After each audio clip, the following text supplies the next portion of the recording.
Hey, what's going on? This is Hyde Banks here with the fucking lesson. A lesson. Now, everyone knows Trump is president, okay? That much is clear. They have chosen our presidents for us for the next, how many elections? I don't know. 4, 3.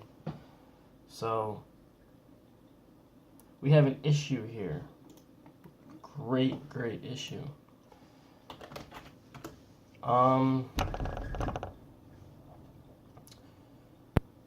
We need people to be free thinkers. We need people to ask questions. We need people to say, why is that this way? Or why is this that way? We need these types of people, okay? If we don't, you're gonna have a nation of sheep, zombies, citizens who are just smart enough to work and pay taxes, but just dumb enough to not question why that is the way it is. Now, you can't tell me that working a 9 to 5 is fulfilling your life. No one can say that. No one can say they enjoy it. Well, I take that back. You can enjoy it, quote unquote. But no one will say that that's their dream, is to go to work, come home, eat dinner, wake up, do the same thing over again. That's not how it works. As beings, we all have this strive within us, right? We have a passion, you know, everyone's passionate about something. So when they tell you that you were meant to go to work, alright, let me start off in the beginning. You're born, you learn your 5 senses and how to use them, blah blah blah, you're getting older, you're raised a certain way.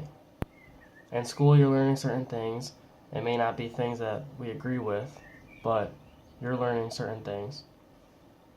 Some of which can be used for life, most of which cannot,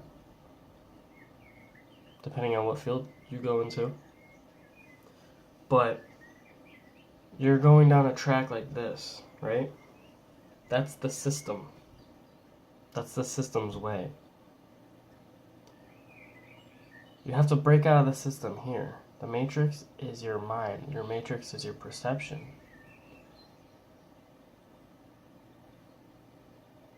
I get visions about a world that's not governed by a shadow elite, a shadow government. I can feel what it's like to live completely free of this system.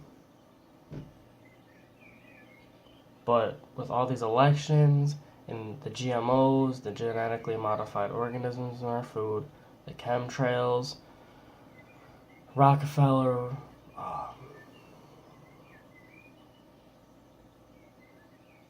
there's another name that I'm thinking of.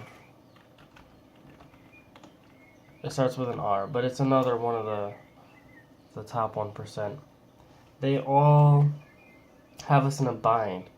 Now, if you say, oh, we're not in a prison, we're free to do whatever we want. We're not, okay? You don't think you're in a prison, so you won't try to break out. The second man realizes he's inside of a prison, is the second he'll try to escape from said prison. If you don't know that you're being captured here, it's called predictive programming. That's one of the things they use. Because they make movies about disaster and movies about like global takeover, blah blah blah. It's shadowing what's about to happen in the future. That's just one of the many tactics they use, along with GMOs, chemtrails, everything else. So, Purge night, right? The Purge, everyone knows the Purge, the 1, 2, 3. Election day, Make America Great Again, Trump's, like, hidden agenda. Like, not his hidden agenda, but the puppet of the company that he works for, their hidden agenda. It's all, you just have to connect the dots. It's free thinking. You have to connect the dots. And these movies, like Simpsons and The Family Guy, predicting the future, it's not predicting the future. They purposely put on certain episodes and certain programs to foreshadow what's about to happen. Let's say Simpsons predicted 9/11, Family Guy predicted Sandy Hook. And it is a fact that these episodes occurred before what happened in real life. So you got to go back to think, like, why would the government do that to us? You know, it's to distract you. It's to put you into fear. The greatest resource in the planet is not lumber, not gold, not diamonds, nothing. It's humans, because you can't scream at the ground and demand it give you more wheat. You can only threaten a man to give you more of the wheat he owns. I'm going to wrap up this quick video, but we need to be critical thinkers. We need to free our minds from the system. We need to break off before it's too late. Because it will get to that point where it's too late. Thanks for watching. Peace and love.